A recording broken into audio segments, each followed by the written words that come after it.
오늘은 종교개혁 507주년 기념 주일입니다. 통상적으로 1517년에 마틴 루터가 10월 31일에 비텐베르크 성당에 교회의 잘못된 그런 문제들에 대해서 토론하고자 95개조 반박문을 붙인 것에서부터 비롯되었다라고 그렇게 봅니다. 루터가 붙인 95개조 반박문의 핵심은 회개였습니다. 당시 중세 교회가 면죄부를 발행을 했습니다. 면죄부를 사면 그것으로 죄가 해결된다, 용서를 받겠다라는 것입니다. 근데 사실 이것은 성경에 근거한다라기보다는 다른 목적이 있었는데, 면죄부 판매를 통해서 당시 교회에 많은 재정이 필요했습니다. 부족해서 그 재정을 충당하기 위한 그런 목적이 있었습니다. 면죄부 가격이 신분에 따라서 각 달랐습니다. 왕과 같은 그런 고위 귀족들은 오늘날 돈으로 한 800만 원 정도가 됐었고, 그리고 하위 귀족은 한 300만 원, 그리고 일반 평민은 한 40만 원 정도 현대 비용으로 그 정도가 됐습니다.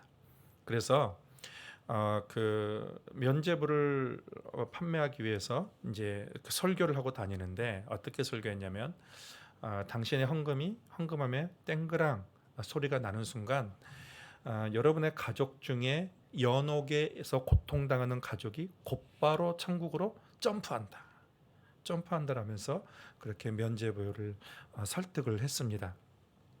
이에 대해서 루터는 강하게 반발을 했어요. 성경의 근거를 두고 돈으로 자기 죄가 사함받는다는 것은 성경 어디에도 없는 말이다. 그래서 예수 그리스도를 믿고 진정으로 회개한 그리스도인은 면죄부를 사지 않아도 그 죄가 또 그 사함 받고 그리고 형벌에서 면제를 받는다라고 그렇게 주장을 했습니다. 그러면서 면죄부 발매에 그 중지를 촉구를 했습니다. 네, 여러분, 종교개혁이 면죄부 판매 하나로만, 그 이유로만 일어난 것은 아닙니다.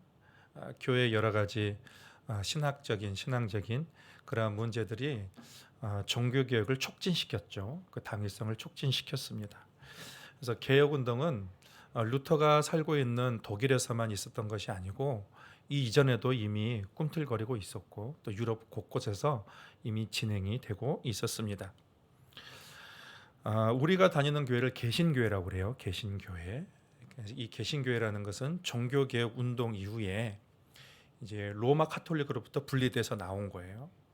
로마 카톨릭으로서 분리되어 나와서 성경과 믿음과 은혜를 강조하는 복음주의 교회를 개신교회라고 합니다. 그래서 개신교회를 또 다른 말로 개혁교회라고도 부릅니다.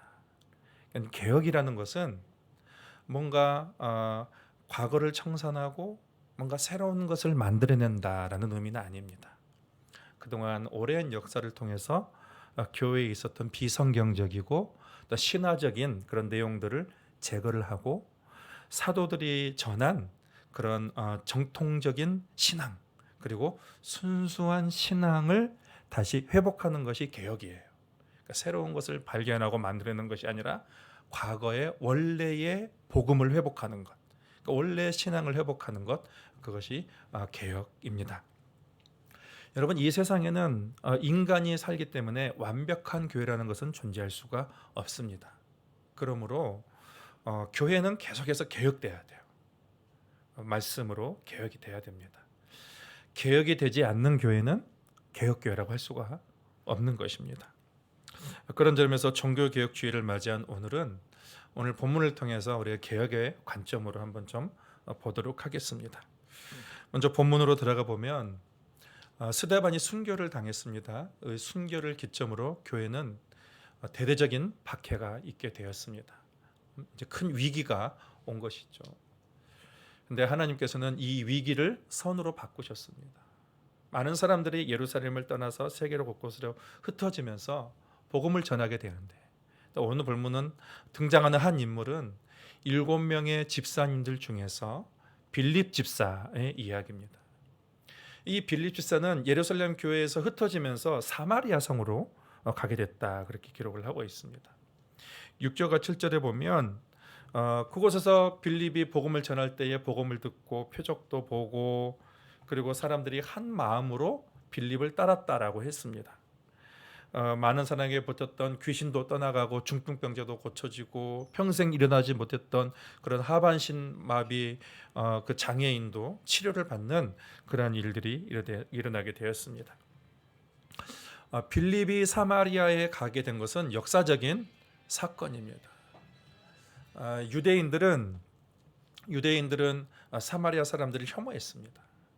왜냐하면 혐오하는 그 이유는 700년 전까지 거슬러 올라가게 되는데, 이 사마리아 성이 아수르에 의해서 함락이 됐고, 당시 아수르 왕은 이방의 많은 나라들을 이 사마리아 성으로 유입시켰습니다. 그래서 이 사마리아의 성에 살고 있던 사람들이 이방 사람들과 결합했어요.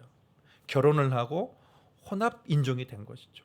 그리고 이들은 유대교뿐만 아니라 이방 종교까지 함께 믿는 혼합 종교를 가지게 되었습니다.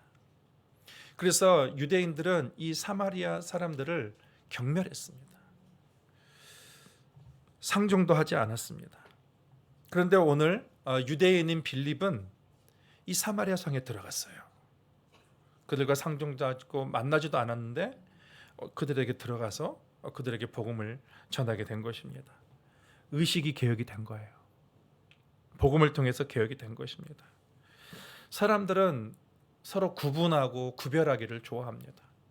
그래서 가진 자와 못 가진 자와 그리고 높은 자와 낮은 자, 이런 것들을 구분하길 원해요. 인종대로 구분하길 원합니다. 근데 예수님은 살아계실 적에 이런 모든 것들을 다 철폐를 하셨습니다. 극복을 하셨습니다. 친히 사마리아 성에 들어가셔서 여인을 만나시고 여인에게 영원히 목마르지 않는 생수를 줄 것이다, 그렇게 친히 말씀을 하셨습니다.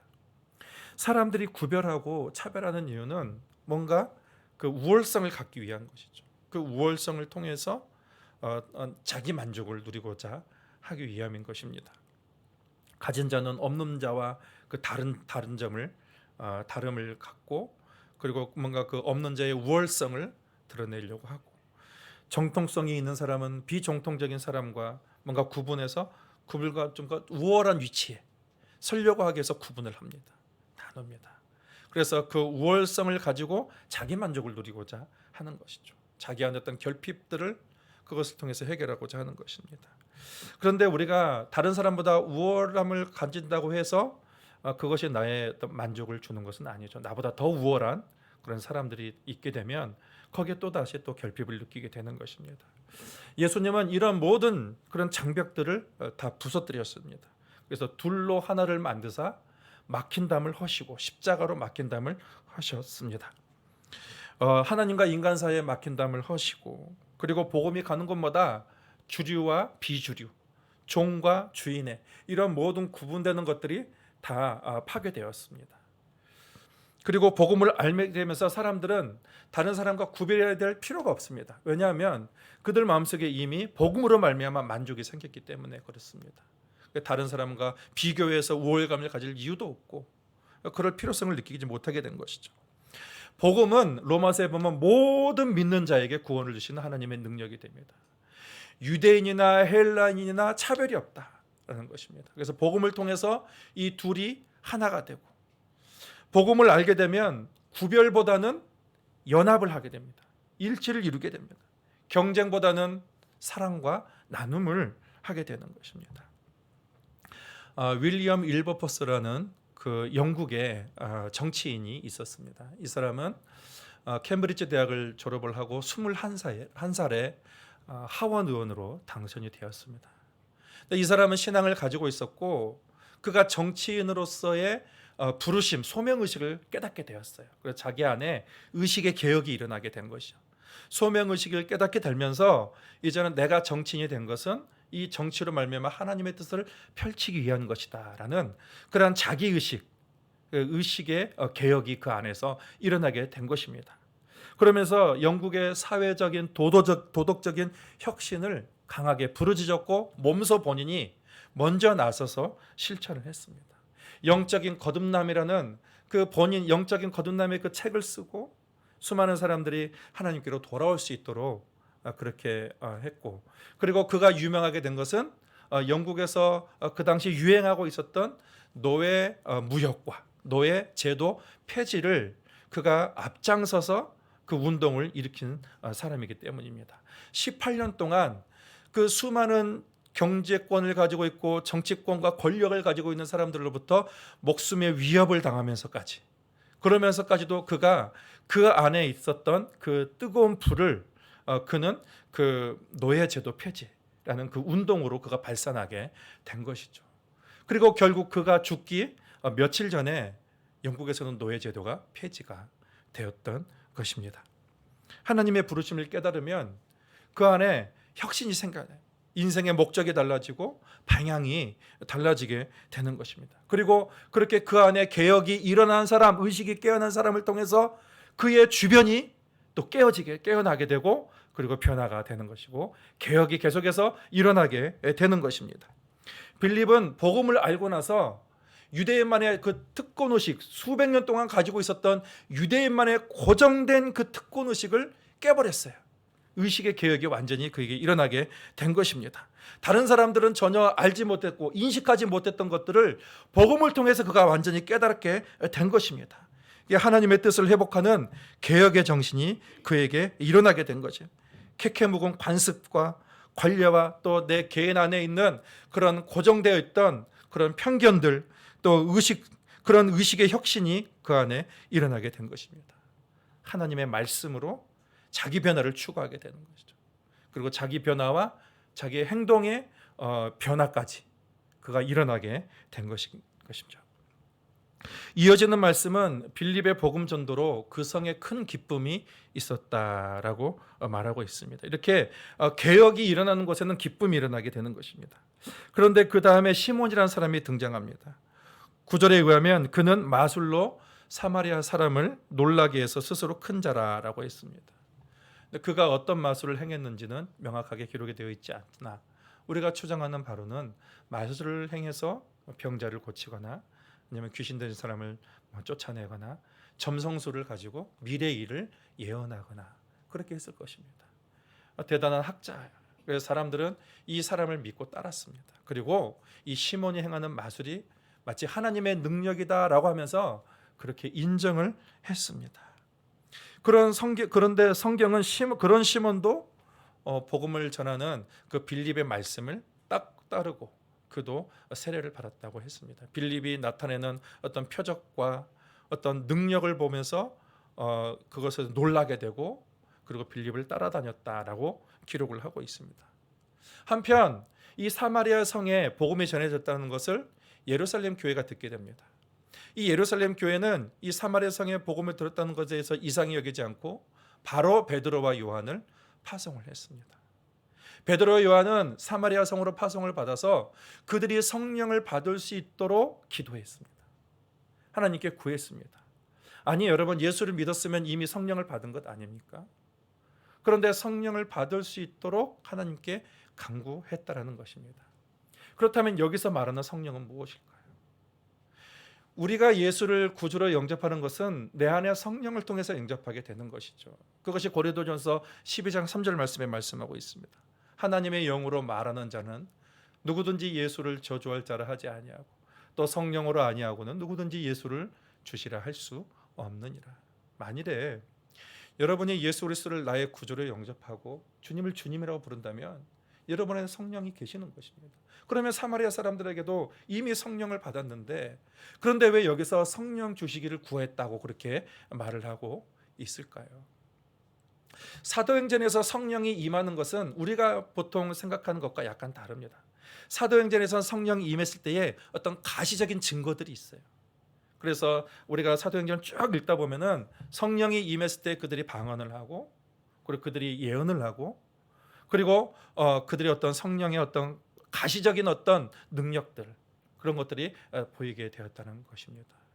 따라서 이 베드로와 요한이 얘기하는 그들이 구한 그 성령은 어떤 내재적인 어떤 성령이 아니라 가시적인 외형적으로 보이는 외면에서 보이는 어떤 가시적인 성령의 역사와 능력, 그 권능, 그것을 달라고 그들이 기도했다라고 우리가 볼 수가 있는 것입니다. 그래서 베드로와 요한 이 두 사도는 사람들에게 성령을 받게 하기 위해서 기도한 다음에 그들을 위해서 안수했습니다. 안수한다는 것은 손을 얹다라는 말이죠. 손을 얹다. 사도들이 안수했을 때에 성령의 어떤 보이는 증거로 그들 가운데 나타나게 된 것입니다. 여러분, 안수 기도는 성경적인 것입니다. 근데 이제 안수 기도를 너무 무분별하게 한 것이 좀 문제가 될 수가 있죠. 그래서 이 안수 기도는 안수 기도를 통해서 사람들의 믿음을 어떤 증진시키는 거예요. 그래서 하나님의 성령의 은사와 또 믿음을 북돋아주는 것이 이제 안수 기도를 통해서 하게 되는 것입니다.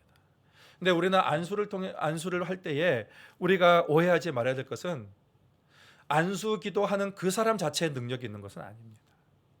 하나님은 그 사람을 통해서 하나님의 은혜와 은사를 주시는 것이죠. 사도들이 안수하자 이 사마리아 사람들이 성령으로 충만했습니다. 많은 사람들이 성령을 충만함을 받았습니다. 그런데 모든 사람이 성령 충만을 받은 것은 아닙니다. 이 성령에 대해서 오해한 사람이 등장하는데 아까 얘기했던 마술사 시몬입니다. 이 시몬은 빌립이 행하는 그런 표적을 보고 놀랐습니다. 그래서 빌립을 따라다녔습니다. 그런데 또 베드로와 요한이라는 그 사도들이 와서 안수를 하자 그들이 성령을 받는 것을 보고 그들이 이게 이제 감격하게 된 거예요. 심히 놀라게 된 것입니다. 그래서 이 마술사 시몬은 자기도 그런 능력을 얻기를 원했습니다. 그래서 급기야 사도들에게 돈을 주면서 내게도 이런 능력을 주어서 내가 누구든 기도하면 성령을 받게 해달라고 사도들에게 돈을 주면서 그 성령의 권능을 달라고 그렇게 요청을 하게 된 것입니다. 시몬에게 있어서 베드로 요한은 대단한 사람으로 보였던 것 같습니다. 시몬은 스스로 큰 자라고 자신을 선전하고 다녔습니다. 근데 그는 예수를 믿었으면서도 변화되지 않고 여전히 자기가 높아지길 원했어요. 그래서 사도들처럼 내가 손을 얹고 기도하면 그러면은 그 사람도 성령의 권능을 받고 그러면 내가 높아질 수 있고 사람들에게 나를 신성시할 수 있고 사람들이 나를 따라다니고 이런 것들을 그가 추구했던 것입니다. 그래서 사도들의 어떤 사역의 동기와 이 시몬의 사역의 동기가 좀 달라요. 이 사도들은 오로지 복음이 목적입니다. 사람을 세우고 그리고 사람을 살리고 그것이 목적이에요. 자신의 어떤 경제적인 이익이나 명예를 추구하지 않아요. 복음을 전하는 그 일념 하나로 굳이 가지 않아도 될 그 사마리아까지 가서 사람들을 위해서 기도를 한 것이죠. 그들이 안수기도 한 것도 자의에 의해서 한 것이 아닙니다. 성령의 감동을 주셔서 성령의 감동을 준 사람들에게 안수기도를 하게 된 것이죠. 그래서 그들의 믿음을 증진시킨 거예요. 복음 전파 그리고 영혼 구원, 이 사람을 세우는 데 이 사도들의 모든 동기와 목적이 거기에 있었습니다. 그런데 이 시몬은 달라요. 시몬은 자기 욕망의 어떤 신앙의 동기가 있어요. 자기 뜻을 이루고 자기 욕심을 채우는 데에 그의 사역의 모든 동기가 거기에 있게 되는 것입니다. 돈을 들여서라도 돈을 얼마든지 돈을 내서라도 그 권능을 얻으면 그러면 사람들이 나를 따를 것이다. 사람들이 나를 인정할 것이다. 라는 그러한 욕구가 그의 안에 욕망이 있었던 것입니다. 예수를 믿으면서도 그걸 버리지 못했어요. 탐욕에 눈이 멀어서 성령마저도 자기 뜻대로 조종하려고 한 아주 악한 생각을 그의 안에 품고 있었으니 그것이 시험거리가 그에게 작용하게 된 것입니다. 돈만 있으면 뭐든지 할 수 있다. 뭐든지 살 수 있다라는 거예요. 과거 EBS에서 돈의 힘이라는 다큐멘터리를 좀 방영한 적이 있었어요. 거기서 보니까 돈의 힘이 얼마나 크냐.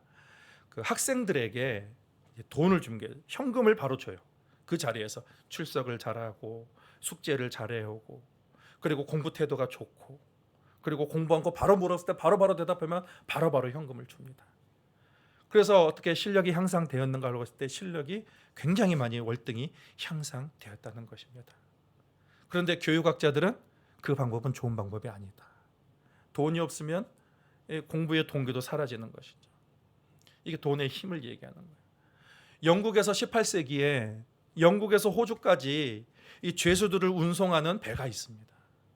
6개월이 걸려요. 영국에서 호주까지 가려면. 그런데 그 기간 동안에 죄수들의 40%만 살아남는 거예요. 60%가 죽어버립니다. 굶주림과 질병으로. 그런데 어느 순간 98%의 사람들이 생존하는 거예요. 어떻게 됐을까? 이게 사람 한 명당, 죄수 한 명당 살아서 돌아오면 오게 하면 수당을 주게 되는 거예요. 그래서 선장들이 죄수들에게 잘 먹이고, 그리고 죄수들이 아프면 돌보고, 전에는 돌보지도 않았습니다. 그래서 어떻게든 그들을 살려가지고 그들을 다 살려서 이제 호주로 보낸 것이죠. 어마어마한 돈을 벌게 됩니다. 이 돈의 힘이에요. 돈의 힘은 사람도 살립니다. 죽을 사람도 살리는 그런 힘이 있어요. 사람들은 돈 때문에 웃기도 하고 울기도 하고 살기도 하고, 그것이 원인이 되어서 또 죽기도 합니다. 물질 만능주의 시대에 돈은 엄청난 힘이 있습니다. 근데 여러분, 돈으로도 살 수 없는 더 귀중한 것들이 많이 있습니다. 우리가 흔히 얘기하는 바로 사람은 돈으로 살 수 있으나 사람의 마음은 살 수 없는 거죠. 좋은 집은 돈으로 살 수 있으나 행복한 가정은 돈으로 살 수가 없습니다. 좋은 침대는 살 수 있어도 편안한 잠은 살 수가 없죠. 쾌락은 살 수 있어도 인생의 진정한 만족은 돈으로 살 수가 없습니다. 피는 살 수 있어도, 장기는 돈으로 살 수 있어도 영생은 살 수가 없어요. 영원한 생명은 살 수 없는 거예요. 여러분, 돈이 좀 없다고 해서 낙심하거나 절망할 필요는 없습니다. 돈보다 더 귀중한 것들을 우리가 가지고 있어요. 우리는 그것으로 감사할 수가 있게 되는 것입니다. 돈으로 교회의 가치를 판단할 수는 없습니다. 돈이 많다고 해서 그 교회의 가치가 높아지는 것이고, 돈이 적다고 해서 그 교회가 무시될 수는 없게 되는 거예요. 교회의 가치라는 것은 하나님의 임재 여부에 달려 있습니다. 한 사람이 있어도 하나님의 임재가 있다면 그 교회는 무한한 가치가 있는 것이죠. 수백 명의 교인이 다녀도 그 교회가 인간적인 욕망으로 가득 차 있다면, 세속적인 것으로 가득 차 있다면 누가 진정한 교회라고 할 수가 있겠습니까? 교회는 말씀과 성령과 사랑으로 우리가 그 가치가 인정이 되는 거예요. 여러분, 작은 개척교회라고 해도 5명, 10명 있는 작은 개척교회라 해도 여러분, 거기에 하나님만 계시면 큰 교회입니다. 이 세상보다 크신 하나님이 그 안에 계시기 때문이죠.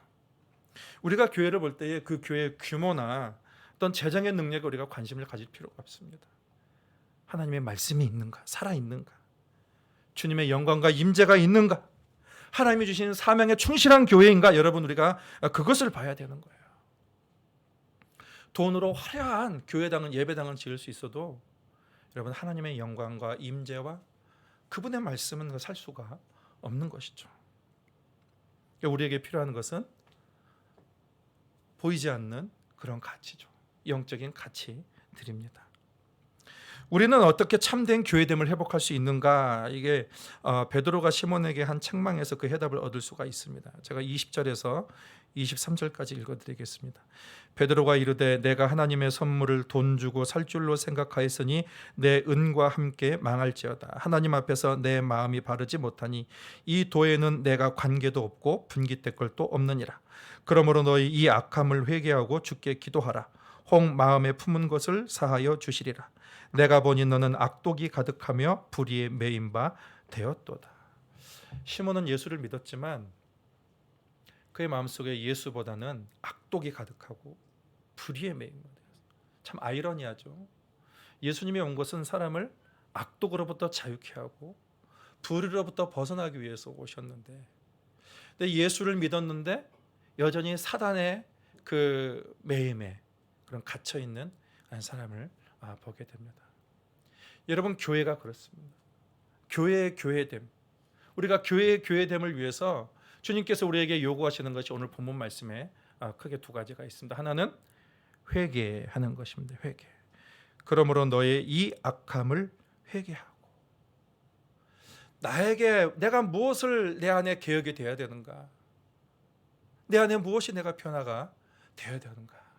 그것을 늘 말씀을 통해서 나를 돌아보게 되는 것이죠.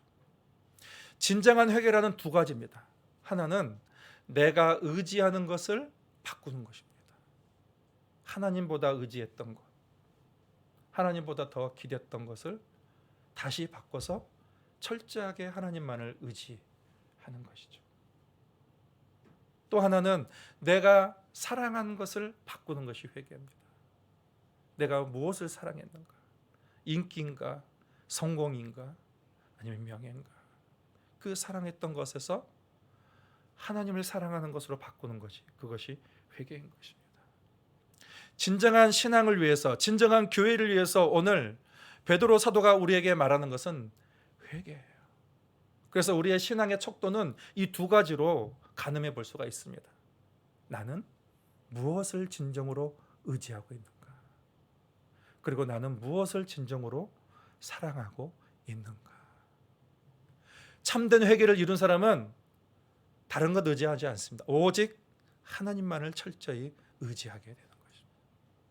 참된 회개를 이룬 사람은 오직 하나님만을 사랑하게 되는 것입니다. 이것이 진정한 회개인 것입니다. 오늘 시몬에게 필요한 것은 그러한 회개였습니다. 또 하나는 죽게 기도하라라고 했습니다. 죽게 기도하라. 오늘 말씀에서 이 악함을 회개하고 죽게 기도하라라고 했습니다. 여러분, 기독교 신앙에서 기도 생활은 정말 중요합니다. 그래서 교회는 기도 생활을 반드시 강조를 합니다. 그런데 이 기도를 강조한 만큼 또 기도에 대해서 또 교인들이 오해를 많이 하고 있습니다. 사람들은 기도에 대해서 나의 필요를 주님께 구하는 것이다, 자기 욕망을 도구로, 자기의 목적을 성취하기 위한 도구로 기도를 생각하는 경우가 많이 있다는 거예요.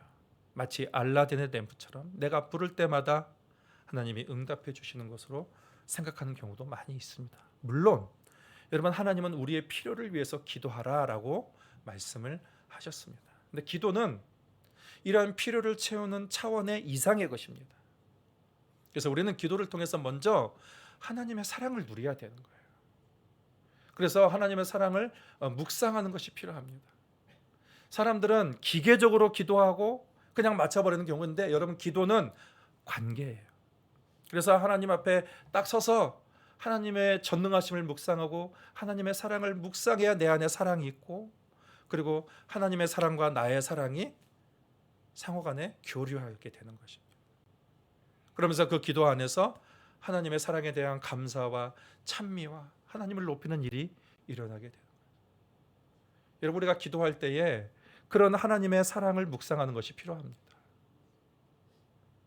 그래서 어떤 사람은 이것을 위해서 수십 분, 그리고 수시간을 투자하는 그런 사람들이 있습니다. 여러분, 이것만 되어도 그것은 온전한 기도가 될 수가 있습니다. 또 하나는 우리가 기도를 통해서 나의 변화를 추구하는 거예요.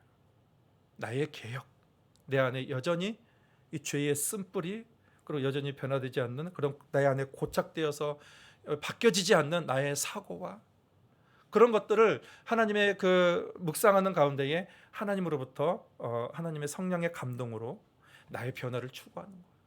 어떤 사람은 10년 동안 매일 기도했다는데 변화되지 않는 사람이 있습니다. 기도가 잘못된 것입니다. 기도에는 반드시 나의 변화를 추구하는 것이 있어야 돼요. 하나님 안에서 하나님이 주신 그 감동을 가지고 내가 변화가 일어나게 되는 것입니다. 또 기도는 성령의 능력을 받는, 우리가 기도할 때 성령께서 우리에게 기름 부어 주시는 거예요. 능력을 주십니다. 오늘 시몬은 하나님의 능력을 돈으로 사려고 했습니다. 하나님께서 악한 자야, 돈으로 모든 것을 해결하려고 하는 거예요. 쉽게 모든 것을, 그렇지 않다는 거예요. 성령의 기름 부으심과 성령의 능력은 관계 안에서 나타나는 것입니다. 그래서 기도하라. 주께 기도할 때에 성령께서 우리에게 권능을 주시고 살아갈 힘을 주시는 것입니다.